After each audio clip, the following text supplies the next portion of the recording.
Welcome back to ESBR Boxing's YouTube channel. Delighted to be joined by Elliot Grigg, which means one thing and one thing only. We are indeed in preview mode.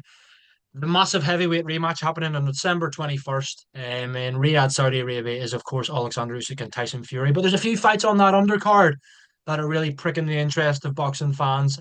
Elliot's and mine as well. One of them is the heavyweight clash between Johnny Fisher and the White Rhino, Dave Allen. An interesting one. Maybe a lot of people have their strong opinions on this fight. We're going to dissect this fight and maybe ask a few questions surrounding it as well, and both individual fighters too. But before we get into it, please do like this video. Drop us a comment on what you think and what we're about to discuss, and please do subscribe to the channel. We have all of your boxing needs under one roof, whether it's a preview like this or like we do almost every week religiously on all of the biggest and best fights around the globe, whether it's final predictions, interviews with fighters, big fight breakdowns, betting tip shows, reaction videos, everything you can think of, we have you covered at ESBR. So please do check out the channel and hit that subscribe button. Fisher versus Allen. It's the Rumford Bull against the White Rhino. Big animal clash. But before we come into it, we're going to come on to our predictions and stuff at the end, of course, Elliot, as we always do. Couple of questions I do want to ask you before that, though.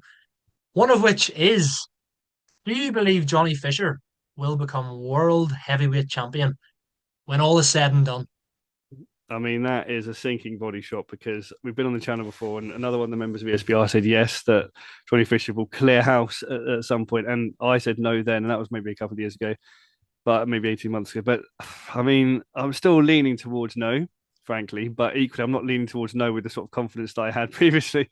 I mean, you've got to look at it. Johnny, he's only 25 years old, but you can look at it and go, yeah, all right, he's got 11 KOs and 12 fights, but has he really fought anyone credible yet? Really, like he's been learning on the job. I'm not going to criticize him. He's obviously a young man learning his trade, so it's not a criticism of him. It's just I don't really know. I don't think we really know how far he is because he's been going in, blasting guys out, quite early. Don't get me wrong, I enjoyed that Babbage KO, I really did, but blasting guys out early to the point where I still don't think we really know if he's got the kind of subtlety or boxing ability to really sort of hit those heights. We know he's got power. We know he can just charge forward, but can he sort of take a shot? Can he hold a shot? Can he sort of use more guard and fight those sort of fighters that are more sort of boxers in a sense? The sort of stand and trade. So for me, I mean, it is a possibility. Frankly, it's a possibility. He sells a lot of tickets. He's got a high profile. I think he could get a shot. Definitely, I think someone would give him a shot at some point, and whether he can get that against some guy that's sort of tailor made for him, whether he can catch someone and win a belt, yes, it's a possibility. But I think for me, I still don't think necessarily we're at that level. I think we need to fight even guys like and move through the gears, fight someone even like Fabio Wardley, fight someone like Otto Wallin, those sort of guys. We even start to get kind of up there, and then you've got to go through the guys that are also young, like Daniel Dubois, who's probably going to be a mainstay of that division for a long time. Moses Atuma's another young guy as well. We've talked about him on the show as well. That's obviously an interesting fight that may sort of 5-6 years down the line could happen as well. So for me, I think no, but equally I wouldn't rule it out in fighting for a world title. What about yourself? I think you've hit the nail on the head there, mate. And as you said, we don't really like to agree on this show, but we find ourselves doing that quite regularly lately. So let's hope that changes in 2025. I think it could fight for it. You mentioned there the profile, the ticket selling. He's a likable character, really, Johnny Fisher, isn't he? He's obviously got his dad on the Bosch Army alongside him as well. Big name. Whether or not that translates into skill in the ring, yeah, he hasn't done anything wrong. We can't sit here and criticize. He's got 11 stoppages in his 12 victories. He's still a young fella. The Babbage one, if not, Alan Babbage is very, very limited and very poor fighter. But name wise, it's a big name to have on your resume. Last time out in what? Was it the first minute of the fight or whatever it was? Absolutely nuts. Mm. He's not doing anything wrong. And, I think there's still a lot of learning to do for Johnny Fisher. But could he, he's won that English title or Southern area or whatever it was. Step up to that British gradually. No rush for me. Then try the European if you get past that. If you succeed at European level, yeah, world level in the future, fighting for one. I could see Johnny Fisher fight for a world title, but I am agreeing with you in the sense that I find it difficult to say definitively yes that he wins a world title. As we always say, it depends on how the belts look and how the landscape is like. But for me, no. Gun to my head now, I say that I do not believe he has the credentials to become world heavyweight champion. Whether or not Dave Allen will ever become world heavyweight champion, no, I'm only joking. We're not going to talk about that. I think that has potentially been and gone, unfortunately, for the White Rhino. But what I do want to know with my next question, Elliot, is should Dave Allen lose this fight, it would be his seventh defeat. You know, we've seen him at a certain level, he's come unstuck. Sometimes we've seen a sensational wins. He had that win against Lucas Brown, that unbelievable body shot knockout. You look at that and you clip that and you think, whoa, he's an unbelievable heavyweight. But then there's been kind of questions of whether he lives the life, whether he takes it seriously. He has turned up sometimes quite out of shape. If Dave Allen loses this fight against the Romford Bull, do you think that's it? Do you think it has to be retirement for Dave Allen? You know what, Paul? It's a horrible thing to say, but I think Dave Allen in some ways should already be retired. I think I mean we saw look, the worrying thing about this is we saw him come back against Fraser Clark. That was a high profile comeback. And obviously retired in that fight. Fraser Clark, okay, he's obviously got some stoppages on his record, but he doesn't punch as hard as Johnny Fisher for me.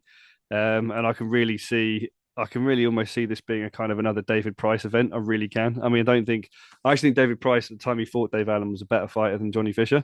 Johnny Fisher's on the rise, though. Don't get me wrong. I'm not saying Johnny Fisher's not a good fighter. I just think we saw more dimensions to David Price than we have Johnny Fisher. Maybe we'll see those with Fisher here, but I can really see Fisher kind of doing bad things to Dave Allen. And you look at kind of how you say he's turned up out of shape, whatever. But like recently, he's been fighting in kind of very small shows, 4 rounders, winning on sort of points. That win, yeah, that Lucas Brown win was kind of also when you think, oh, he's on the ascent here. But that was 5 years ago as well. And even obviously went into David Price and got really badly sort of stopped. So I just think I almost feel like that Nick Webb stoppage kind of carried him. It gave him like a kind of lease of life in people's minds. Think actually, if he trains a bit, do we see him in a world title fight? But I almost feel with Dave Allen like he's not. The sad thing about it is I don't think he's big enough for these guys at heavyweight. I really don't. I feel like the heavyweight division now is full of monsters, and I feel like Dave Allen was he 6'3" supposedly, but like just seems smaller. Like he's got good movement. He's a good boxer. I actually like watching him, but I just think he's not got the sort of raw kind of physical attributes to sort of mess with these guys. So for me, I almost feel like yeah. I mean, maybe drop down, maybe fight because if you lose this, you lose face card. You're below British level in a way. You have to sort of hold your hands up. Okay, you're not even British sort of title level. So maybe you could sort of fight in kind of exhibitions. You can fight kind of on a scene lower than that. But I think in a way, yeah, you're not going to be fighting sort of British European in those sort of those steps that we kind of move through. So yeah, I just don't want to see him get hurt, but I do like watching him fight. I think he's a talented fighter. I would actually love to see him move, like with Sonny Edwards. I'd actually love to see him more move into like behind the camera stuff, commentary stuff, do stuff like that. I think he's an entertaining guy. I love to see him involved in boxing, but I just feel like what's needed for him to kind of get to the level of fighting for titles and all that sort of stuff, it just doesn't have the time, and there's too many people in the way, frankly.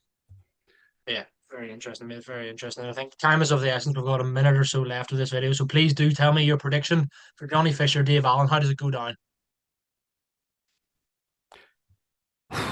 You know what, Paul? I think this is gonna be Johnny Fisher KO, mate. I really believe that. I think I can really see him just blasting through Dave Allen. I really can. I think Dave Allen maybe like slip and slide in the first round. I think he gets through the first round.